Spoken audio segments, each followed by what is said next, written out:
It's Jason, is it? Hello Yes. there. My name's Mr. Davidson. Hi, nice to meet you.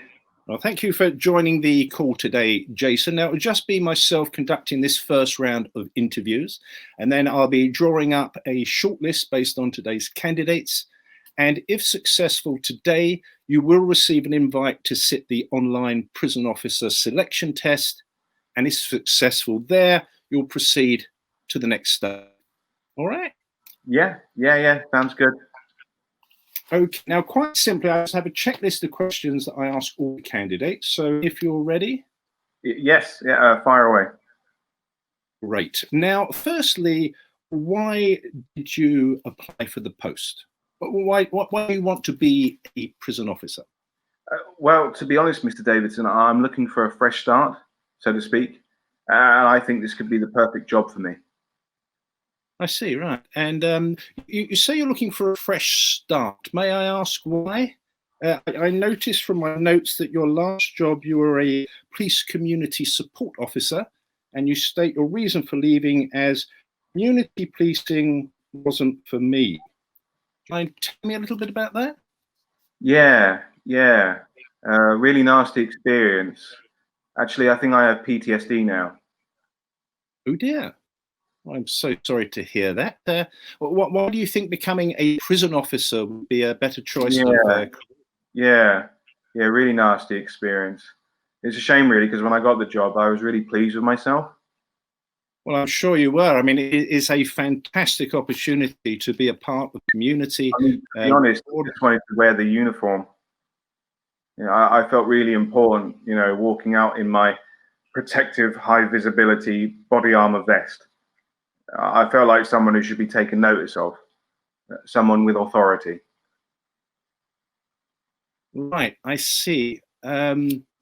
Yes, well, I can see that wearing a uniform can promote a sense of one's self-confidence, instill a certain pride in one's position. But just to pick you up on a couple of your language choices there, you say you were someone that needed to be taken notice of. The radio. Sorry? The radio was a particular highlight. Airwave terminal radio, I believe is the correct term, for communicating with colleagues in the control room.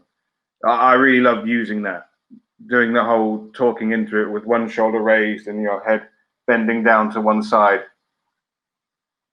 You know what I mean? Right. Yes. Well, let's move on, shall we? Move on to question number 2. Do prison officers carry radios, Mr. Davidson? Question number 2. The daily life of a prison officer is extremely difficult. They will often have to react quickly, remain calm in high pressure and difficult situations. Have you ever found yourself in a high pressured and or difficult situation? And if so, how did you deal with it? Right. Well, remember that nasty experience I was telling you about? Yes.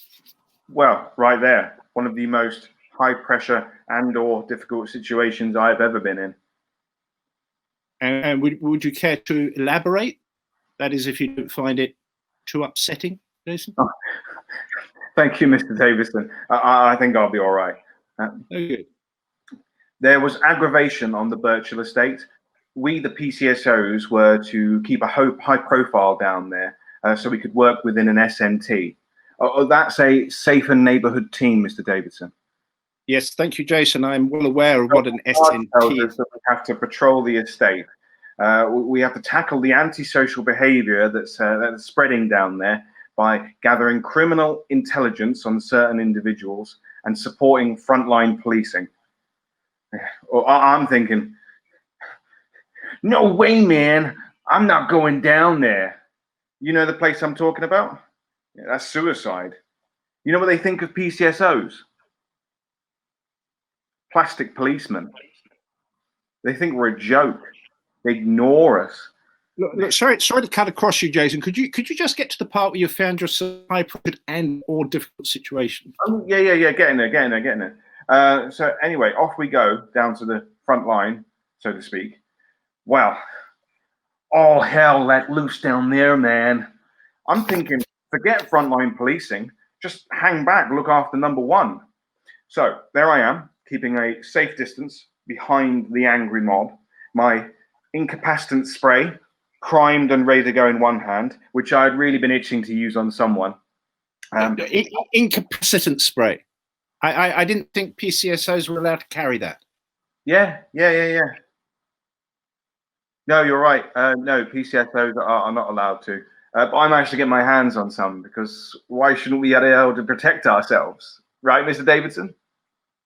Sorry, Jason, just to clarify. So you carried an illegal riot control agent against clear and explicit guidelines to the contrary. Absolutely. Yeah, too right. Where was I? Oh, yeah. So I managed to get my hands on a stash of this riot control agent. I was really keen to see it in action. Apparently, there's a burning sensation in the eyes, nose, mouth, throat. You can't open your eyes, and profuse coughing, it said. I was really keen to get a look at the mucous nasal discharge.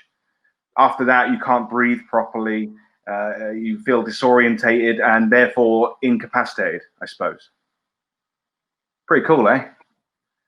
So I was really keen to give it a go. Can I ask a question, Mr. Davidson? Yes, of course. Do prison officers carry handcuffs? Look, Jason, perhaps we should move on to question number 3. I don't understand why PCSOs are not allowed to carry handcuffs. I mean, what's that all about? I mean, come on. How are PCSOs meant to be taken seriously as an embodiment of law and order if they don't even carry handcuffs? Well, I'm pretty sure the PCSOs are allowed to carry handcuffs, only if granted permission by their force. Perhaps there was a reason why you were not granted this permission. What Jason. about batons? What? For prison officers, retractable batons, ASPs, I think they're called. Would I get one of those?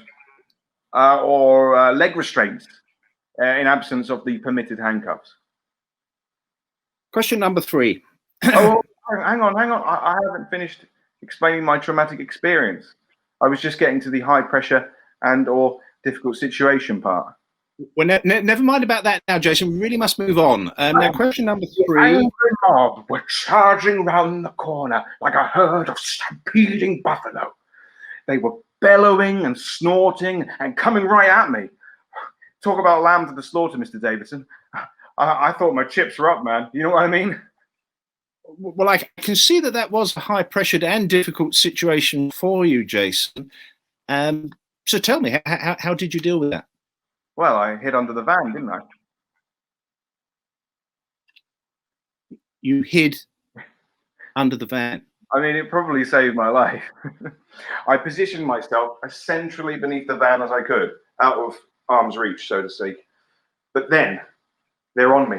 Arms and hands and sticks coming in from all directions, grabbing hold of me. Their aggression was terrifying. It was tangible. You know what I mean, man?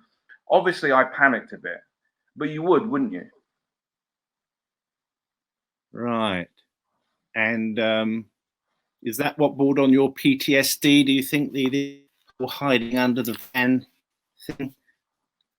Basically, in hindsight, what do you feel would have been a much better course of action to take? I just started spraying, Mr. Davidson. Really let rip. Oh, it was glorious. They'll start coughing and sneezing and, thank God, retreating. I think I got all of them because they all disappeared. Anyway, I must have been under there a couple of hours before it all quietened down, like that, safe enough to slide out. Right. Well, thank you so much for joining the call today, Jason. We will be in touch by the end of the week to let you know the results. Right, you are, Mr. Davidson. Thank you very much. Oh, before I go, I was wondering if I'm unsuccessful today.